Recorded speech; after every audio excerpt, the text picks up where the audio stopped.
Hello friends. तो आज का सेशन हम स्टार्ट करते हैं, ठीक है। तो अभी तक हमने लास्ट सेशन में क्या किया था। अभी तक हमने देख लिया था हमारा फोल्डर स्ट्रक्चर, ठीक है, कि रिएक्ट के प्रोजेक्ट में फोल्डर में क्या क्या फाइल्स होते हैं और उन फाइल्स का क्या यूज़ है, ठीक है, उन फाइल की क्या रिक्वायरमेंट है, ये सारी चीज़ें हमने लास्ट सेशन में देख लिया था। इसके अलावा लास्ट सेशन में हमने थोड़ा कंपोनेंट भी देखा था कि कंपोनेंट क्या होता है और कैसे बनाना है, कैसे यूज़ करना है, ठीक है। तो अभी इसी कंपोनेंट वाले पार्ट को थोड़ा सा आगे ले चलते हैं और समझते हैं फंक्शनल कंपोनेंट को, कि फंक्शनल कंपोनेंट क्या होता है, ठीक है। तो इस वाले सेशन में हम फंक्शनल कंपोनेंट को समझेंगे और नेक्स्ट वाले सेशन में क्लास कंपोनेंट को समझेंगे, ठीक है। तो अभी फंक्शनल कंपोनेंट क्या होता है। तो जैसे कि कंपोनेंट जो होता है उसको बनाने के दो तरीके हैं। हम फंक्शन बना के भी काम कर सकते हैं, हम क्लास बना के भी काम कर सकते हैं, ठीक है। हमारे पास दो तरीके ये सारा चीज करने के लिए, ठीक है। तो अभी क्या करने का है, हमको फंक्शन बना के काम करने का है, ठीक है। अब कैसे करेंगे, तो मैं क्या करता हूँ, ये जो मेरा कंपोनेंट है यहाँ पर मैं फाइल बना लेता हूँ जिसका नाम मैं, ठीक है, रख देता हूँ काउंटर, ठीक है। काउंटर डॉट JSX ऐसा करके मैंने फाइल का नाम रख दिया, ठीक है। अब फंक्शन कंपोनेंट कहाँ से स्टार्ट करेंगे, सबसे पहले हम लिखेंगे import react from single code के अंदर रिएक्ट, ठीक है। इस तरीके से हम क्या करेंगे, रिएक्ट को इंपोर्ट करेंगे, मतलब रिएक्ट को यूज करने वाले। उसके बाद फिर क्या लिखेंगे, export default function, function component बनाने वाले export default function, then function का नाम, तो हमारे फंक्शन का नाम होगा काउंटर, इस तरीके से, ठीक है। उसके बाद इसका ओपनिंग क्लोजिंग करो, ओपनिंग क्लोजिंग कर दिया, ठीक है। उसके बाद हम लोग क्या करेंगे, इधर करेंगे रिटर्न, ठीक है, रिटर्न करेंगे। रिटर्न करेंगे तो रिटर्न कर दो इस तरीके से और इसमें फ्रेगमेंट पास कर दो, ठीक है, इस तरीके से। तो इस तरीके से मेरा एक फंक्शन कंपोनेंट रेडी हो चुका है। अब इस फंक्शन कंपोनेंट को मैं अब क्या कर सकता हूँ, यहाँ पर यूज कर सकता हूँ। तो यहाँ पर मैं जो 3 बार नेप बार को यूज कर रहा हूँ उसको हटा देता हूँ। एक ही बार नेप बार को यूज करते हैं, या नेप बार को हटा ही देता हूँ, नेप बार को यूज नहीं करता हूँ, ठीक है। अभी हम लोग कौन सा यूज करेंगे, फंक्शन कंपोनेंट को यूज करेंगे। तो मैं इंपोर्ट करता हूँ, ठीक है। इंपोर्ट किसको करेंगे, काउंटर वाले प्रोग्राम को इंपोर्ट करेंगे। Import counter from this counter, ठीक है। इस तरीके से मैंने काउंटर प्रोग्राम को इंपोर्ट कर लिया, ठीक है। अभी क्या करेंगे, इस काउंटर वाले को मैं इधर यूज करूंगा, COUNTR काउंटर, इस तरीके से। तो काउंटर वाला फाइल मैं यूज कर रहा हूँ। अगर मैं अभी देखूँ फ्रंट एंड में कि क्या आउटपुट है, जरा देख लेते हैं। तो इधर हम इसको रिफ्रेश मार लेता हूँ एक बार में।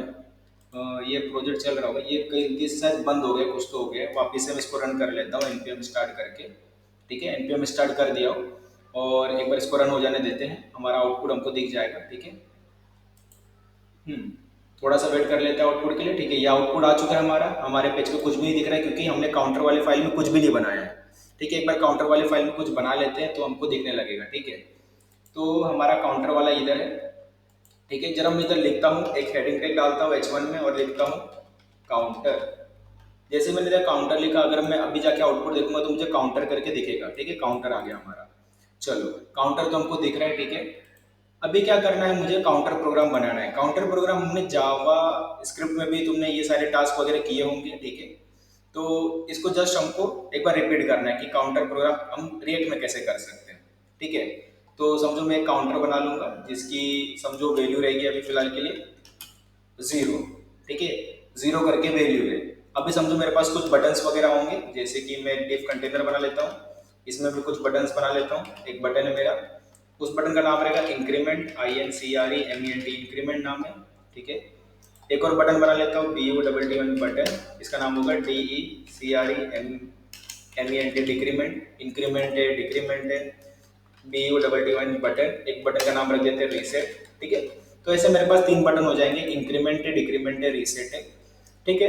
अभी ये तीनों पे क्या करना है मुझे, ये जो वैल्यू है काउंटर की उसको मुझे चेंज करवाना है। कैसे करवाऊंगा, ठीक है। तो इसको चेंज करने के लिए हम क्या करते हैं, यहाँ पर वेरिएबल्स का यूज करते हैं, ठीक है। अब रिएक्ट में वेरिएबल कैसे बनाना है वो बता देता हूँ, ठीक है। तो रिएक्ट में अगर तुमको कोई वेरिएबल बनाना है तो इस तरीके से बनाएंगे, कॉन्स लिखूंगा मैं, ठीक है। उसके अंदर मैं वेरिएबल का नाम लिखूंगा, मेरे वेरिएबल का नाम रहेगा काउंट, ठीक है। ये मेरे वेरिएबल का नाम है। बाद में इस वेरिएबल का वैल्यू अपडेट करने के लिए हम क्या करेंगे, सेट काउंट बनाएंगे, ठीक है। ये फंक्शन होता है। काउंट क्या हो गया, वेरिएबल हो गया, सेट काउंट क्या हो गया, फंक्शन हो गया। कौन सा फंक्शन हो गया, इस वेरिएबल काउंट का वैल्यू चेंज करने के लिए फंक्शन हो गया, ठीक है। इस तरीके से रिएक्ट में वेरिएबल बनाया जाता है। इसके बाद क्या करते हैं, इक्वल टू लिखते हैं, यूज स्टेट लिखेंगे, यूज स्टेट। और इसके अंदर डिफॉल्ट वैल्यू पास किया जाता है वेरिएबल का, तो डिफॉल्ट वैल्यू रहेगा वेरिएबल का 0। इस तरीके से जैसे तुमने यहाँ पर यूज स्टेट यूज किया, देखो यहाँ पर यूज स्टेट इंपोर्ट हो चुका है, ठीक है, फ्रॉम रिएक्ट से, तो रिएक्ट से यूज स्टेट हम यूज कर रहे हैं। तो इस तरीके से हम लोग को क्या करना पड़ता है, वेरिएबल्स बनाने पड़ते हैं, ठीक है। जब भी तुम्हें रिएक्ट में वेरिएबल बनाना पड़ेगा तो इस तरीके से तुम बनाओगे, ठीक है। तो काउंट है हमारे पास एक वेरिएबल, सेट काउंट है हमारा उस वेरिएबल की वैल्यू को चेंज करने के लिए फंक्शन। और कैसे बनाओगे, यूज स्टेट लिखोगे और इसके अंदर अपना डिफॉल्ट वैल्यू पास करोगे कि इस वेरिएबल का डिफॉल्ट वैल्यू क्या रहेगा, तो इधर डिफॉल्ट वैल्यू क्या रहेगा, 0 रहेगा, तो हमने 0 सेट कर दिया है, ठीक है। चलो अभी 0 हो चुका है हमारा। अभी इस वेरिएबल को क्या करेंगे, हम लोग इधर यूज कर लेंगे, तो मेरा इस वेरिएबल का नाम क्या रहेगा, काउंट रहेगा, इस तरीके से यूज कर लेंगे, ठीक है। इस तरीके से करली ब्रेसेस लगाएंगे और काउंट लिख दूंगा, तो इधर में वो वैल्यू आ जाएगा, काउंट का जो भी वैल्यू रहेगा। अभी क्या करना है, बटन पे क्लिक करने पे उसका वैल्यू चेंज होना चाहिए, तो मैं क्या करता हूँ, इधर बटन पे, बटन तो मैंने लिखा हूँ, एक काम करता हूँ इसमें ऑन क्लिक फंक्शन लगाऊंगा, ठीक है, ऑन क्लिक। तो ऑन क्लिक हमारे पास फंक्शन रहेगा, इसके अंदर मैं क्या करूंगा, इसे कॉल बैक फंक्शन पास करूंगा इस तरीके से, ठीक है। तो देखो सेट काउंट लिखेंगे, जो भी हमारा फंक्शन का नाम था वेरिएबल की वैल्यू चेंज करने के लिए, उसके अंदर या तो मैं डायरेक्टली यहाँ पर ऐसा ना करके मैं एक फंक्शन भी इधर पास कर सकता हूँ, ठीक है। इतना मैं थोड़ा इजी बनाना चाहूंगा कि तुमको भी थोड़ा समझ में आए, ठीक है। तो एक काम करता हूँ, पहले मैं तो एक फंक्शन बना लेता हूँ, ठीक है। कैसे फंक्शन बनाऊंगा, फंक्शन और इसका नाम रहेगा इंक्रीमेंट, INCREMENT, इंक्रीमेंट करके फंक्शन बना लेता हूँ मैं, ठीक है। जो क्या करेगा, सेट काउंट को कॉल करेगा, सेट काउंट, सेट काउंट में क्या करेगा, जो भी काउंट का अभी वैल्यू है, काउंट का वैल्यू जो भी है उसमें +1 कर देगा इस तरीके से, ठीक है। तो इस तरीके से वो वैल्यू अपडेट हो जाएगा। तो सेम मैं इंक्रीमेंट के लिए क्या मैं क्या कर सकता हूँ, डिक्रीमेंट के लिए कर सकता हूँ, सेम मैं रीसेट के लिए कर सकता हूँ, ठीक है। इंक्रीमेंट के लिए कर लो, रीसेट के लिए कर लो, ये डिक्रीमेंट हो जाएगा DECREMENT, डिक्रीमेंट हो गया, और ये हो जाएगा हमारा रीसेट, ठीक है। डिक्रीमेंट करना है तो -1 कर लो, रीसेट करना है तो हम लोग इधर सीधा 0 कर सकते हैं उसकी वैल्यू को, इस तरीके से 0 कर लिया, ठीक है। तो इंक्रीमेंट हो गया, डिक्रीमेंट हो गया, रीसेट हो गया। अभी इसी फंक्शन को हम क्या कर लेंगे, इधर यूज कर लेंगे इस तरीके से, INCRE इंक्रीमेंट, इस तरीके से फंक्शन को यूज कर लो, ठीक है। सिंपल सा है। जस्ट इसको मैं क्या करता हूँ, कॉपी कर लेता हूँ, नीचे आता हूँ डिक्रीमेंट वाले पे और इसको पेस्ट कर देता हूँ, रीसेट वाले पे आता हूँ, इसको पेस्ट कर देता हूँ, ये देखो इंक्रीमेंट डिक्रीमेंट रीसेट तीनों के लिए हो जाएगा हमारा। DECRE डिक्रीमेंट के लिए हो गया, रीसेट के लिए करना है, RESET रीसेट के लिए हो जाएगा, ठीक है। तो हमारा इंक्रीमेंट डिक्रीमेंट रीसेट ये तीनों के लिए हो जाएगा इस तरीके से। जरा हम इसको रन करके देख लेते हैं हमारा प्रोग्राम कैसे दिख रहा है। आउटपुट देखो इधर दिख रहा है, थोड़ा सा अगर मैं इसको मैग्नीफाई कर देता हूँ, ठीक है, थोड़ा सा तुमको बड़े में दिखेगा, समझ में आएगा। तो जरा हम इंक्रीमेंट करता हूँ तो मेरा वैल्यू क्या हो रहा है, इंक्रीज हो रहा है, ठीक है, मैंने इंक्रीज किया। डिक्रीमेंट करता हूँ तो पीछे गया, ठीक है। रिसेट किया तो 0 हो जाऊंगा, डिक्रीमेंट करूंगा तो माइनस में चला जाऊंगा, इंक्रीमेंट करूंगा तो पॉजिटिव की तरफ जाऊंगा, ठीक है। तो इस तरीके से मेरा जो काउंटर का प्रोग्राम था वो हो गया, ठीक है। तो ये मेरा काउंटर का प्रोग्राम हो गया कि कैसे रिएक्ट में तुम काउंटर का प्रोग्राम एक बना सकते हो, ठीक है। तो इसके अलावा मैं एक और टास्क बताऊंगा, ठीक है, शो हाइड का, ठीक है, उसको करके देखते हैं। तो मैं एक और कंपोनेंट बनाता हूँ, उसको भी दिखाता हूँ कि कैसे करेंगे। एक शो हाइड का मैं कंपोनेंट बनाता हूँ, शो हाइड डॉट JSX, ठीक है, show hide dot JSX। Same काम करेंगे, ठीक है, सेम काम इंपोर्ट करेंगे, और इंपोर्ट करने के बाद मैं रिएक्ट को यूज कर लेता हूँ, इंपोर्ट रिएक्ट फ्रॉम रिएक्ट, ठीक है।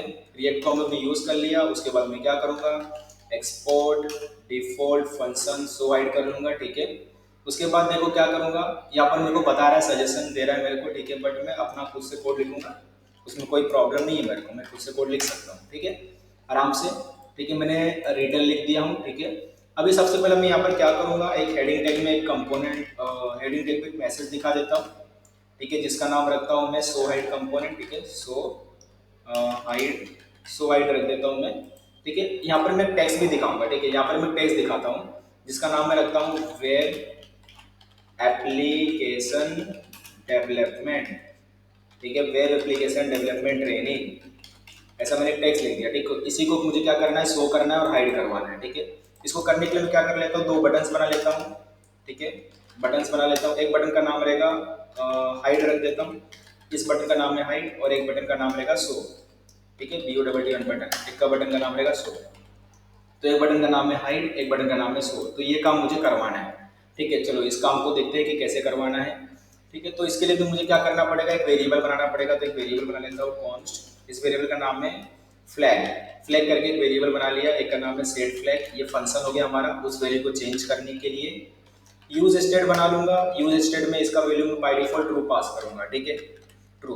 तो मेरे पास एक फ्लैग है, ठीक है, और उसकी वैल्यू को अपडेट करने के लिए मेरे पास सेट फ्लैग करके फंक्शन है, बाय डिफॉल्ट इसका वैल्यू होगा ट्रू, ठीक है। अब मैं क्या चाहता हूँ, जब फ्लैग का वैल्यू ट्रू हो तब जाके भी मेरा जो क्या बोलते हैं कंटेंट है वो दिखना चाहिए। अगर फ्लैग का वैल्यू फॉल्स हो तो ये कंटेंट नहीं दिखना चाहिए। ये काम मैं कैसे करूंगा, तो इस टेक्स्ट को मैं थोड़ा सा कट कर लेता हूँ, यहाँ पर मैं ऐसा करली ब्रेसेस लगाऊंगा और यहाँ पर मैं लिखूंगा अगर फ्लैग का वैल्यू है ट्रू, अगर फ्लैग का वैल्यू है ट्रू तो जाकर मैं ये कंपोनेंट दिखाऊंगा, वरना मैं क्या दिखाऊंगा, नो कंपोनेंट, ऐसा नहीं तो कुछ भी नहीं दिखाऊंगा, ब्लैंक रखूंगा इस तरीके से, ठीक है। इस तरीके से देखो, इस तरीके से कुछ सिंटेक्स होगा। अगर फ्लैग का वैल्यू ट्रू है तो जाके ये जो कंटेंट है वो दिखना चाहिए, वरना ब्लैंक दिखेगा, कुछ भी नहीं दिखेगा, समझ गए, इस तरीके से। अभी जो फ्लैग का वैल्यू वो क्या होना चाहिए, अपडेट होना चाहिए। तो मैं क्या कर लेता हूँ, फंक्शन बना लेता हूँ, फंक्शन है एक हाइड का फंक्शन है, ठीक है। यहाँ पर मैं क्या करूँगा, सेट फ्लैग में उसका वैल्यू मैं कर दूंगा फॉल्स, ठीक है। मेरे पास एक और फंक्शन होगा, ठीक है, जो इसका नाम रहेगा शो फंक्शन, ठीक है। जब मैं उस पर क्लिक करूंगा तो सेट फ्लैग का वैल्यू क्या होना चाहिए, सेट फ्लैग का वैल्यू हम लोग कर देंगे ट्रू, इस तरीके से, ठीक है। तो एक हाइड फंक्शन है, एक शो फंक्शन है, तो मैं यहाँ पर क्या करता हूँ ना, हाइड शो को कॉल कर लेता हूँ ऑन क्लिक में, ऑन क्लिक फंक्शन है, यहाँ पर मैं ऐसा करली braces call back function use करूंगा और मैं यहाँ पर हाइड लिख दूंगा, हाइड फंक्शन यहाँ पर कॉल होगा, ठीक है। सेम मैं इस ऑन क्लिक को यूज कर लेता हूँ और मैं यहाँ पर डाल दूंगा शो में, ठीक है। तो अभी मेरा हाइड शो बन चुका है, यहाँ पर शो बनाना था हमको, ऐसे SHOW शो है, ठीक है। तो हाइड शो का मेरा रेडी हो चुका है, ठीक है। और इसको भी मैं यूज करके दिखा सकता हूँ, एक बार और बता देता हूँ कैसे काम कर रहा है। तो हमारे पास मैंने शो ऐड करके हेडिंग दिखा दिया, दो बटन से हमारे पास हाइड शो का, इस हाइड पे क्लिक करने पे हाइड वाला फंक्शन चलता है, शो पे क्लिक करने पे शो वाला फंक्शन चलता है, ठीक है। अभी हमारे पास एक वेरिएबल है जिसका नाम है फ्लैग, उसका बाय डिफॉल्ट वैल्यू ट्रू, तो फ्लैग का वैल्यू अगर ट्रू है तो जाके ये कंटेंट दिखेगा, फ्लैग का वैल्यू फॉल्स है तो कंटेंट नहीं दिखेगा। बड़ा सिंपल सा सिंटेक्स है, इस तरीके से लिखना होता है, फ्लैग क्वेश्चन मार्क। अगर फ्लैग का वैल्यू ट्रू है तो जाके ये कंटेंट दिखेगा, अगर फ्लैग का वैल्यू फॉल्स है तो हमको ब्लैंक दिखेगा, कुछ भी नहीं दिखने वाला, ठीक है। और ये हमारे पास दो फंक्शन हो गए फ्लैग का वैल्यू चेंज करने के लिए।